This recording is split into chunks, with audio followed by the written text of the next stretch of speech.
Hello and welcome to the water study centre. हमने previous video lecture के अंदर fundamental theorem of arithmetic को पढ़ लिया है। ठीक है, हमने एलसीएम एचसीएफ कैसे निकालना है हमने ये पढ़ लिया है। हमें प्राइम फैक्टराइजेशन कैसे निकालना रहता है हमने ये भी पढ़ लिया है। एंड मुझे उम्मीद है आप सभी ने वो लेक्चर देख लिया होगा। अगर नहीं देखा है तो सबसे पहले वो देखिए, क्योंकि उसी के कॉन्सेप्ट अभी यहाँ पर काम आने वाले हैं। ठीक है, डन। तो आज के इस लेक्चर वीडियो के अंदर हम अपना एनसीईआरटी जो एक्सरसाइज होती है, जो एग्जांपल्स होते हैं, वो स्टार्ट करेंगे मेन क्वेश्चंस। और क्योंकि जितनी ज़्यादा इंपॉर्टेंट हमारे पास एक्सरसाइज होती है उतने ज़्यादा इंपॉर्टेंट एग्जाम्पल के क्वेश्चंस भी होते हैं। तो हम आज स्टार्ट करें एग्जाम्पल के क्वेश्चन से। हम बाकायदा एक एग्जाम्पल्स करने वाले हैं। एक्सरसाइज के हर एक क्वेश्चन यहाँ पर अपन सॉल्व करेंगे एंड लास्ट में मैं तुम्हें होमवर्क दूंगा। ठीक है, एंड होमवर्क को सॉल्व करके मुझे भेजना है। ठीक है, टाइम वेस्ट नहीं करते हैं। आज के लेक्चर वीडियो के अंदर सिर्फ अपने को example first second third and fourth complete करना है और इसमें से भी क्वेश्चन पूछे जाते हैं। एक क्वेश्चन तो ऐसा इतना रिपीट होता है कि बस पूछूंगा। चलो जरा स्टार्ट करते हैं। देखो पहला वाला क्वेश्चन क्या देख के रखा, पहले रीड करते हैं, समझते हैं, क्योंकि हमारा मैक्सिमम टाइम इसी क्वेश्चन के ऊपर जाने वाला है। तुम इसको कितने भी स्टार मार्क कर लो उतना ज़्यादा कम है, क्योंकि ये क्वेश्चन हर बार रिपीट होता है, हर एक पेपर के अंदर रिपीट होता है, हर साल रिपीट होता है। क्लियर हो गई बात? ये बहुत ज़्यादा इंपॉर्टेंट है। बस ये नंबर थोड़े से चेंज करके आगे पीछे करते हैं, बाकी कॉन्सेप्ट पूरा का पूरा वही रहता है। डन, चला पढ़ते हैं। देखो, consider the number 4 to the power n। Sorry, number नहीं है, ध्यान देना, यहां पर नंबर्स की बात चल रही है। ठीक है, consider the numbers 4 to the power n, है ना, मतलब ढेर सारे नंबर्स है, उन नंबर का एक जनरल फॉर्म देके के रखा हुआ है 4 to the power n। Clear हो गई बात? Where n is a natural number, जिसके अंदर जो n है वो नेचुरल नंबर, मतलब जो तुम n की वैल्यूज पुट करोगे वो क्या होगा, नेचुरल नंबर होगा। तो सबसे पहले समझते हैं नंबर्स के बारे में। अभी तक मैं तुम्हें पूरा नहीं समझा रहा, अभी पहले समझते हैं ना। जो ये नंबर्स की बात कर रहा है, ये नंबर्स हमारे पास है कौन से? तो ये नंबर है हमारे पास 4 टू द पावर n। अभी पहले समझते हैं, आंसर बाद में लिखेंगे। ठीक है, पेन नीचे रख दो, है ना। देखो तो नंबर्स क्या आ गया हमारे पास, 4 टू द पावर n देके रखा हुआ। अब उन्होंने ये बोल के रखा हुआ है कि जो n है वो हमारे पास क्या है, वो n है हमारे पास नेचुरल नंबर। अब तुम जरा मुझे ये बताओ कि अगर n की वैल्यू नेचुरल नंबर है तो नेचुरल नंबर क्या क्या होता है, मतलब कौन कौन से होते हैं? तो n की जो वैल्यू होती है वो क्या होती है मेरे पास, 1, 2, 3, 4, 5, 6 एंड ये डॉट डॉट डॉट ऐसे ही चलती जाती है। क्लियर हो गई बात? यानी कि जो n की वैल्यू होगी 1, 2, 3, 4, 5, 6 एंड डॉट डॉट डॉट चलती जाएगी। तो उन्होंने ये बोला है कि जो फॉर्म दे के रखा हुआ है ये 4 टू द पावर n है और आपको n की वैल्यू नेचुरल नंबर पुट करना है। अगर मुझे नेचुरल नंबर पुट करना है तो मैं यहाँ पे बोलूँगा कि 4 टू द पावर 1, यानी एक नंबर हमारे पास 4 हो गया। 4 टू द पावर 2, यानी कि 4 का स्क्वायर जब मैं करूँगा तो एक नंबर 16 हो गया। ठीक है, 4 का जब मैं क्यूब करूंगा तो एक नंबर हमारे पास 64 हो गया। ठीक है, आगे मैं 4 टू द पावर 4 करूंगा, 4 टू द पावर 5 करूंगा, 4 टू द पावर 6 करूंगा, 4 टू द पावर 7 करूंगा, और ऐसे करके हमारे पास सारे के सारे नंबर्स आ जाएंगे। क्लियर हो गई बात? ये अलग अलग नंबर से रिप्रेजेंट कर रही है। 4 हो गया, 16 हो गया, 64 हो गया, है ना। ये आंसर आते जा रहा है जैसे जैसे मैं n की वैल्यू को चेंज करते जा रहा हूं। अब क्वेश्चन जरा आगे पढ़ते हैं। ठीक है, चलो समझ में आया। Consider the numbers 4 to the power n। तो मुझे इन नंबर्स की बात करनी है जो 4 टू द पावर n के फॉर्म में। आगे पढ़ते हैं। Where n is a natural number, हाँ हमें ये बात भी समझ में आ गई, natural number. Check whether there is any value of n for which 4 to the power n ends with the digit 0। ये कुछ भी नहीं है। देखो मतलब उन्होंने हमें ये बोल के रखा है कि आप जैसे 1, 2, 3, 4, 5, 6, 7, 8, 9, 10 ऐसे पुट करते जा रहे हैं, तो क्या n की कोई और दूसरी वैल्यू है जिसको पुट करने पे जो मेरा आंसर है, जैसे यहाँ पे 4 टू द पावर 1 पुट कर रहा हूँ, 4 टू द पावर 2 पुट कर रहा हूँ, 4 टू द पावर 3 पुट कर रहा हूँ। डन। तो इसका जो आंसर जैसे 64 आ रहा है, 16 आ रहा है, यहाँ पर 4 आ रहा है, क्या लास्ट में कभी ऐसा पॉसिबल होगा क्या कि लास्ट में हमारे पास 0 आ जाएगा? ठीक है, फिर से एक बार क्वेश्चन समझाता हूं, क्योंकि जब तक क्वेश्चन समझ में नहीं आएगा तब तक इसको मतलब आंसर लिखने का कोई मतलब नहीं है। पढ़ते हैं, देखो। Consider the numbers 4 to the power n, 4 to the power n numbers को कंसीडर करना है, ध्यान में रखना है। Where n is a natural number, जिसके अंदर जो n है हमारे पास वो नेचुरल नंबर है। Check whether there is any value of n, हमें ये चेक करना है कि क्या कोई n की वैल्यू हो सकती है, ताकि which 4 to the power n ends with the digit 0, जहां पे लास्ट में हमारे पास जो n पुट कर रहा हूं तो लास्ट में क्या है हमारे पास 0 है। पहले बताओ ये चीज क्लियर हुआ? ठीक है, हमें इसका आंसर अभी लिखना है, हमने अभी तक सिर्फ क्वेश्चन समझा। चलो जरा आगे बढ़ते हैं नेक्स्ट। पहले अभी मैं तुम्हें एक्सप्लेन करता हूं थोड़ा सा और उसके बाद फिर चलते हैं।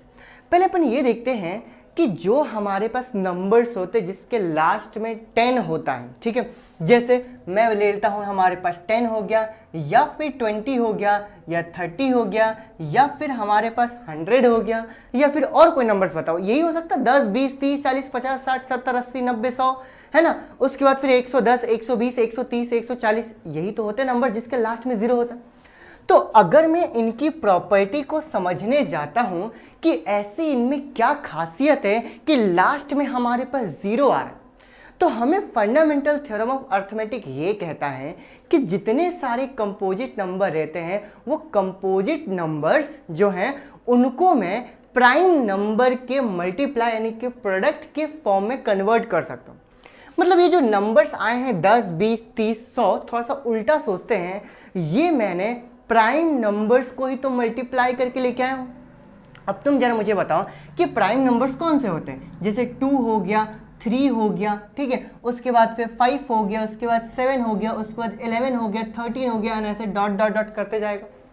डन, ये प्राइम नंबर्स की बात करें। तो मैं क्या बोल रहा हूँ थोड़ा सा उल्टा, कि प्राइम नंबर को अगर मैं मल्टीप्लाई करता हूं तो कंपोजिट नंबर आ जाएगा। आंसर है हाँ, कंपोजिट नंबर आ जाएगा। चलो अब इनके जरा हम प्राइम फैक्टराइजेशन करते हैं, क्योंकि हमने यही तो कॉन्सेप्ट पढ़ा है अभी तक प्राइम फैक्टराइजेशन का। अगर मैं 10 का प्राइम फैक्टराइजेशन करूंगा तो क्या मैं इसको 2 इंटू में 5 लिख सकता हूं? ध्यान देना है ना, 10 को 5 2 जा 10 होता है। ये जो हमारे पास 20 का प्राइम फैक्टराइजेशन करूंगा तो करके जरा देखो, क्या मैं इसको 2 का स्क्वायर मल्टीप्लाई बाय 5 लिख सकता हूँ? 2 का स्क्वायर का मतलब क्या हो गया 4, 4 5 जा कितना हो गया हमारे पास 4 5 जा 20। वैसे अगर मैं 30 का करने जाऊं तो क्या मैं इसको 3 इंटू में 2 इंटू में 5 कर सकता हूं? 5 2 जा 10, 10 3 जा 30। और ये जो 100 देके रखा हुआ है, क्या मैं इसको 2 का स्क्वायर 4 और 5 का स्क्वायर क्या कर सकता हूं? 5 का स्क्वायर 25, 25 5 जा सॉरी 25 4 जा कितना आ गया 100। इनफैक्ट चलो एक 120 भी ले लेते हैं, ठीक है, 120 का करते हैं। जरा मुझे बताओ 120 क्या होगा? 120 का अपन कर लेते हैं यहाँ पे प्राइम फैक्टराइजेशन, ठीक है। देखो 120 हो गया, ये हो गया 2 से, बताओ कितना होगा 60, अगेन 2 से कितना हो गया 30, ठीक है, अगेन 2 से कर सकता हूँ, कितना हो गया मेरे पास 15, अगेन 3 से 5 एंड फिर 5 से 1, यानी कि यहाँ पे कर सकता हूँ 2 टू द पावर 3 इंटू में 3 इंटू में कितना आ गया 5। अब जरा मुझे ये बताओ कि जितने सारे हमने प्राइम फैक्टराइजेशन करे हैं, किसके प्राइम फैक्टराइजेशन? जिसके लास्ट में 0 होता है। हम थोड़ा सा क्वेश्चन को अलग तरीके से समझ रहे हैं ना अभी। तो जिसके भी लास्ट में प्राइम फैक्टराइजेशन जिसके भी लास्ट में हमारे पास 0 दे के रखा हुआ है, अगर मैं उसका प्राइम फैक्टराइजेशन करता हूं, सोचने वाली बात है ना, तो क्या उन सभी प्राइम फैक्टराइजेशन के अंदर तुम जरा गौर से देखो, क्या ये जो प्राइम नंबर 2 और 5 दिख रहा है? आंसर है हाँ। क्या यहां पर भी हमारे पास 2 और 5 दिख रहा है? आंसर है हाँ। इधर भी हमारे पास 2 और 5 दिख रहा है हाँ। इधर भी हमारे पास 2 और 5 दिख रहा है, आंसर है हाँ। इधर भी हमारे पास 2 और 5 दिख रहा है हाँ। 3 भले एक्स्ट्रा, उससे कोई फर्क नहीं पड़ता। तो हमें यहां से ना एक बात क्लिक होती है दिमाग के अंदर। क्या क्लिक होती है? वो ये क्लिक होती है कि अगर हमारे पास लास्ट में 0 दे के रखा हुआ है, जितने सारे भी नंबर्स हैं उनका अगर मैं प्राइम फैक्टराइजेशन करता हूं, तो प्राइम फैक्टराइजेशन करने के अंदर भले ही बाकी सारे प्राइम नंबर आए, लेकिन उस प्राइम नंबर के अंदर ये 2 और 5 का आना तो बिल्कुल कंपलसरी है, तभी तो लास्ट में 10 आ रहा। तभी तो ये 5 2 जा, अगर एक 2 और एक अगर 5 होता है तो 5 2 जा 10 करता हूं तो हमारे पास लास्ट में क्या आता है? एक मिनट, लास्ट में हमारे पास क्या आता है? 0 आता है। तो यही प्रॉपर्टी का इस्तेमाल करके हमें यहां पर बताना है, ठीक है, कि क्या इस 4 टू द पावर n जितने सारे नंबर्स आ रहे हैं, क्या कभी लास्ट में 0 आ सकता है कि नहीं आ सकता? कॉन्सेप्ट वाला चीज है ना। तो हमने अभी तक ये समझ लिया कि अगर लास्ट में मुझे 0 लेके आना है तो उसके प्राइम फैक्टराइजेशन जो भी नंबर दे के रखा हुआ है, ठीक है, एक्स वाई जेड जो भी नंबर है, उसका प्राइम फैक्टराइजेशन अगर मैं करूंगा तो उसके प्राइम फैक्टराइजेशन के अंदर 2 और 5 इन दोनों का आना मस्ट है। भले तीसरा प्राइम आ जाए, चौथा प्राइम आ जाए, पावर कुछ भी हो, उससे फर्क नहीं पड़ता, लेकिन अगर 2 और 5 नहीं आ रहा है तो लास्ट में उसके 0 नहीं आ सकता। पहले बताओ ये चीज क्लियर हो? ठीक है, डन। अब जरा यहां पे समझते हैं, ठीक है, इसको मैं हटाता हूं।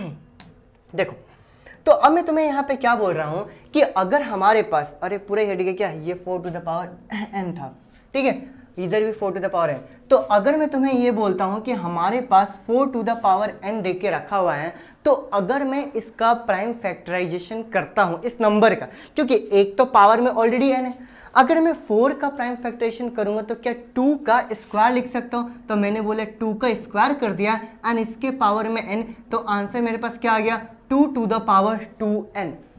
अब जरा मुझे बताओ कि जो हमने ये 4 टू द पावर n का प्राइम फैक्टराइजेशन करके रखा हुआ है, इसके प्राइम फैक्टराइजेशन के अंदर क्या सिर्फ और सिर्फ मुझे 2 दिख रहा है बेस में? बेस वाले तो प्राइम नंबर होते हैं, लेकिन मुझे यहां पर क्या चाहिए? अगर लास्ट में 0 चाहिए तो 2 और 5 दोनों का होना कंपलसरी है। डन, चलो पीछे चलते हैं, ठीक है। तो हमने जब 4 टू द पावर n किया तो ये 2 टू द पावर 2n हो गया, और इसके हमारे प्राइम फैक्टराइजेशन के अंदर 5 नहीं आ रहा, 2 भले ही आ रहा। वैसे ही एक और एग्जांपल अगर मैं लेता हूं, देखो ध्यान से, क्या ले बताऊं, कोई दूसरा नंबर बताओ। जैसे मान लेते हैं कि 9 टू द पावर n का क्वेश्चन आ गया, मान लेते हैं 9 टू द पावर n का पूछ रहा है कि n की ऐसी कौन सी वैल्यू पुट करें ताकि पुट करने पे हमारे पास लास्ट में 0 आए। तो हम इसका फटाक से प्राइम फैक्टराइजेशन कर देंगे। हम बोलेंगे कि 9 का प्राइम फैक्टराइजेशन तो 3 का स्क्वायर होता है और इसके पावर में n चल रहा है, तो ये 3 टू द पावर कितना आ गया, 2n। अब n की तो कोई वैल्यू है तो उससे कोई पावर से तो कोई फर्क नहीं पड़ रहा, लेकिन इसके प्राइम फैक्टराइजेशन के अंदर ध्यान से देखो, क्या सिर्फ 3 आ रहा, यहाँ पे तो ना तो 2 आ रहा और ना ही 5 आ रहा है। जब 2 और 5 नहीं आ रहा है तो यहाँ पर भी हमारे पास कभी n की कोई वैल्यू हो ही नहीं सकती जिसके लास्ट में क्या आ जाए, 0 आ जाए सॉल्व करने पे। ओवरऑल जो हमसे पूछा गया, चेक बताओ this there is any value for n for 4 to the power n with the digit 0। नहीं, ऐसा हो ही नहीं सकता कि मैं यहाँ पे 4 टू द पावर n के अंदर n की कोई वैल्यू रख दूं और मेरा आंसर लास्ट में 0 आ जाए, पॉसिबल ही नहीं है। द रीजन इज दैट कि इसके प्राइम फैक्टराइजेशन के अंदर 2 और 5 नहीं है। ठीक है, एक और एग्जाम्पल समझाऊं, एक और एग्जाम्पल समझाता हूं मैं तुम्हें। देखो, जैसे मैं तुम्हें यहाँ पे बोल रहा हूँ 15 टू द पावर n, ठीक है, 15 टू द पावर n। अब जरा मुझे ये बताओ कि 15 टू द पावर n का अगर मैं प्राइम फैक्टराइजेशन करता हूं तो क्या इसको मैं ऐसे लिखूंगा 3 इंटू में 5 टू द पावर n, और n को जब इधर लेके आऊंगा तो 3 to the power n multiply by 5 to the power n हो जाए। मतलब 15 टू द पावर n का जब मैंने प्राइम फैक्टराइजेशन किया तो 3 टू द पावर n और 5 टू द पावर n आ रहा है। इसका मतलब क्या हुआ? इसका मतलब सीधा सा ये हुआ कि इसके प्राइम फैक्टराइजेशन के अंदर 2 और 5 दोनों ही नहीं आ रहा, और जब दोनों ही नहीं आ रहा इसका मतलब क्या हुआ? इसका मतलब ये हुआ कि n की ऐसी कोई वैल्यू हो ही नहीं सकती जिसके लास्ट में क्या आ जाए, 0 आ जाए। ठीक है, तो ये तो हो गया हमारे पास एक्सप्लेनेशन पार्ट, लेकिन क्या होता है ये एक्सप्लेनेशन पार्ट नहीं, हमें बाकायदा थ्योरी लिखनी रहती है। तो थ्योरी के लिए जरा समझाता हूं मैं इसका आंसर को लेकर। चलो देखो, अब हम इसके थ्योरी को कैसे लिखेंगे, किस तरीके से लिखेंगे मैं तुम्हें बता रहा हूँ, और अब तुम्हें कॉपी के अंदर ये चीज लिखना है। डन। देखो, आंसर के अंदर क्या लिखना है कि to get the number end with the digit 0। अगर हमें लास्ट में 0 चाहिए तो देखो, to get number end with the digit 0, अगर मुझे कोई नंबर चाहिए जिसके लास्ट में क्या है, 0 आए, we need 2 and 5 as prime numbers in prime factorisation. तो मुझे 2 और 5 का होना बहुत जरूरी है उसके प्राइम फैक्टराइजेशन का। 3 पॉइंट में मुझे आंसर देना, ठीक है। तो ये पहला पॉइंट, हमें ये पहला पॉइंट सभी क्वेश्चन के लिए, जैसे इतने सारे क्वेश्चन आएंगे ना, सभी क्वेश्चन के लिए कॉमन रहेगा, ठीक है। देखो आगे पढ़ते हैं next. But in prime factorisation of 4 to the power n, लेकिन जब मैं प्राइम फैक्टराइजेशन करता हूं ये 4 टू द पावर n का, ठीक है, दैट इज, मतलब हमने क्या करके रखा हुआ है, हमने जब प्राइम फैक्टराइजेशन किया तो हमारे पास क्या आया, 4 to the power n is equal to 2 to the power 2n। अभी जस्ट अपन करके ये पहले ही कर लेना है। We got only 2 as prime number, हमें इसके प्राइम फैक्टराइजेशन के अंदर सिर्फ और सिर्फ 2 मिला है। डन।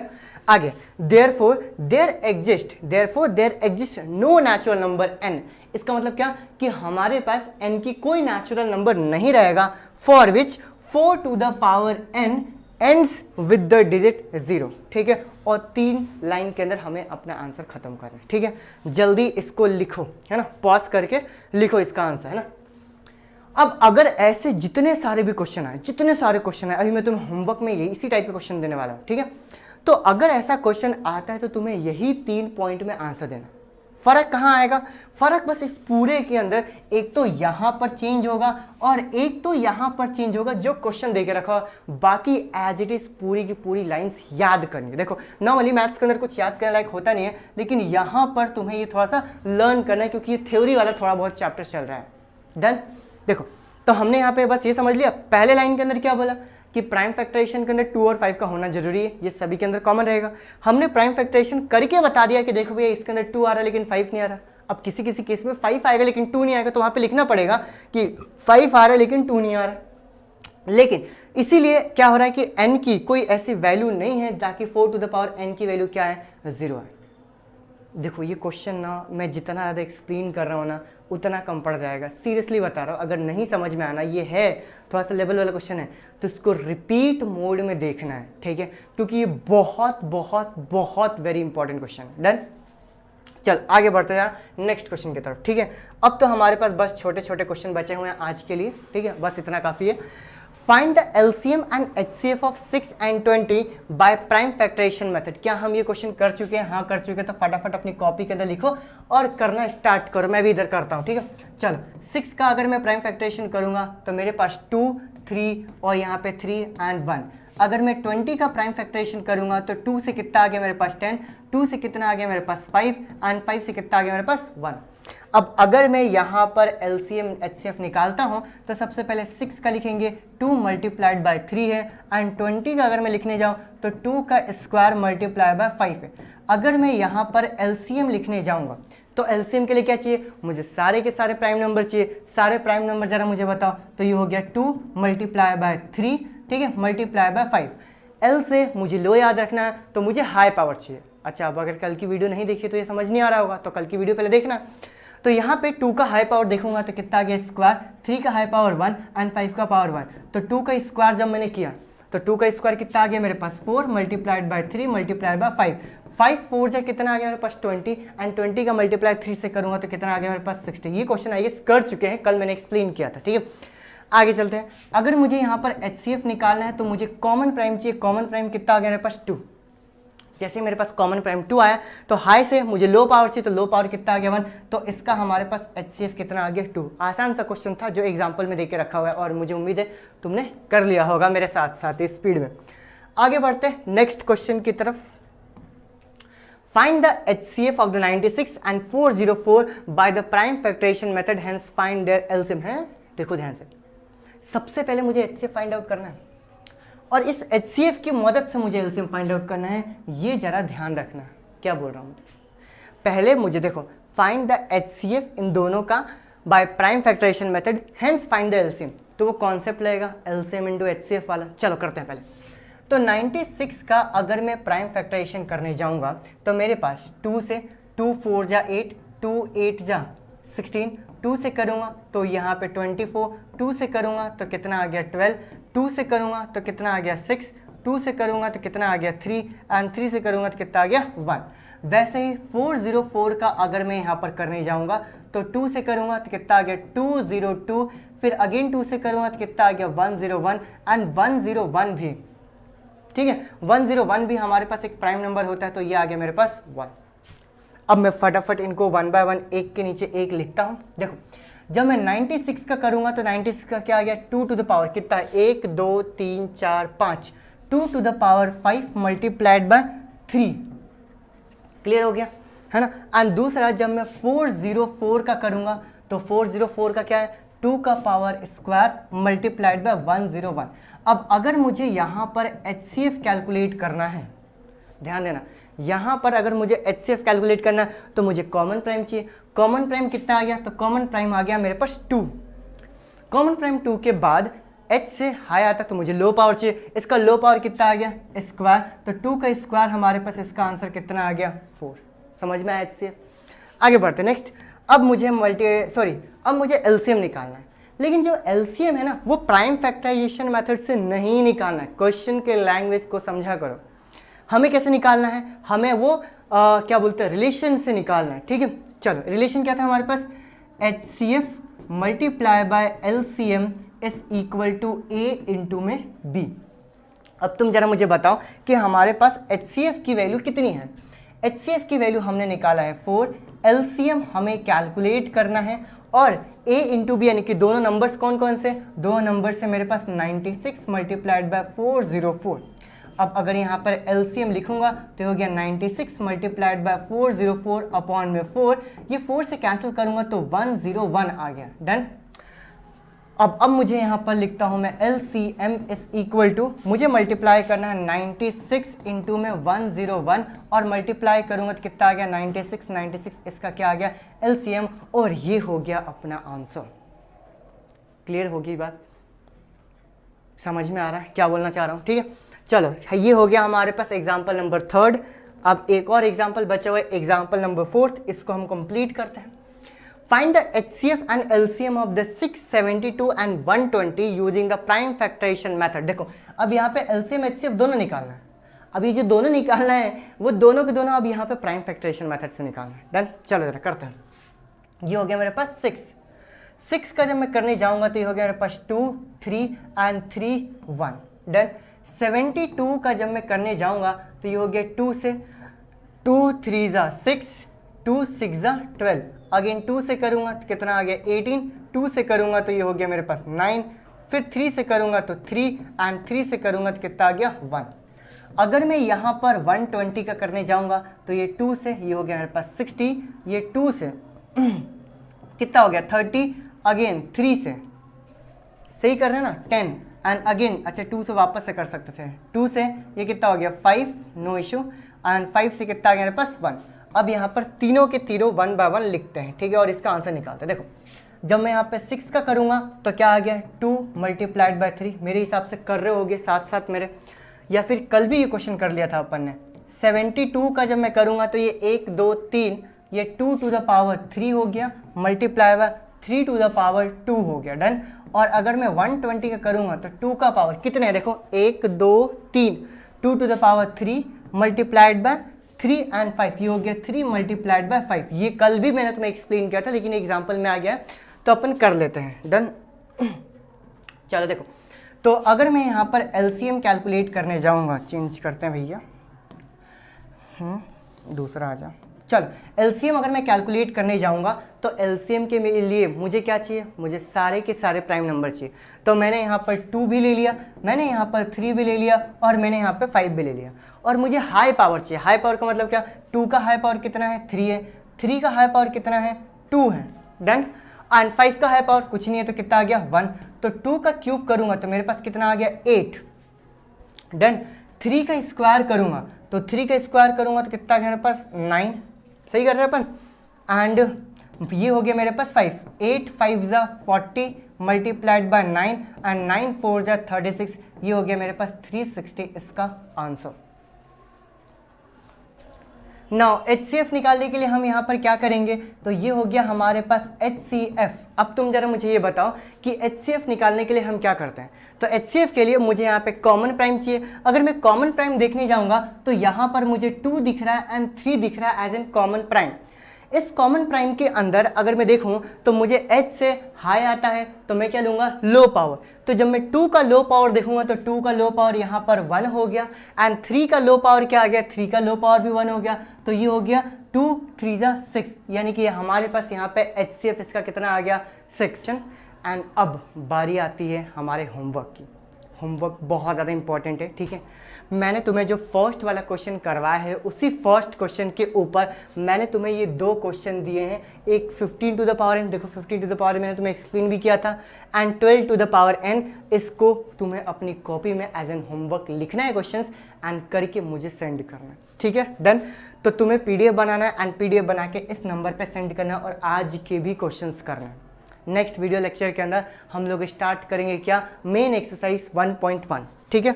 लेकिन उससे पहले तुम अलग अलग सोशल मीडिया से जुड़ सकते हो, इसे यहाँ पे स्कैन करोगे और मैं सीधे वहाँ पे मिल जाऊँगा टेलीग्राम। मोस्ट प्रॉब्ली हम यहाँ पर जो एनोटेशंस हैं, जो हमारे पास ये पीडीएफ्स जो बनेंगी है ना, जो मैं लिख रहा हूँ, इसको भी सेंड कर दिया जाएगा। डन, आगे चलते हैं ज़रा, है ना। बाकायदा हमारे पास मतलब हमारा एक ऑफलाइन सेंटर भी है, आरंभ क्लासेस करके, धारणा का महू के अंदर है। अगर आप ऑफलाइन पढ़ना चाहते हैं तो इस दिए गए 2 अलग अलग नंबर्स के ऊपर कॉल कर सकते हैं, ठीक है, एंड विजिट कर सकते हैं। धारणा का ये एड्रेस दे के रखा हुआ है, अभी आरंभ स्कॉलरशिप टेस्ट चल रहा है and you can get up to 20% discount. Done, तो अगर आप ऑफलाइन सेंटर में कंफर्टेबल है आके पढ़ने के लिए तो आप पढ़ सकते हैं, अदरवाइज फ्री ऑफ कॉस्ट तो हम यहाँ पर यूट्यूब के ऊपर तो लेके आ ही रहे हैं सेशन, ठीक है। Done, once again thank you so much. मुझे उम्मीद है कि आज के जो 4 क्वेश्चन हमने करे हैं वो तुम्हें अच्छे तरीके से समझ में आया होगा और तुम बिल्कुल ईमानदारी से होमवर्क करके मुझे सेंड करोगे। क्लियर हो गई बात, ठीक है। Once again thank you so much, bye bye.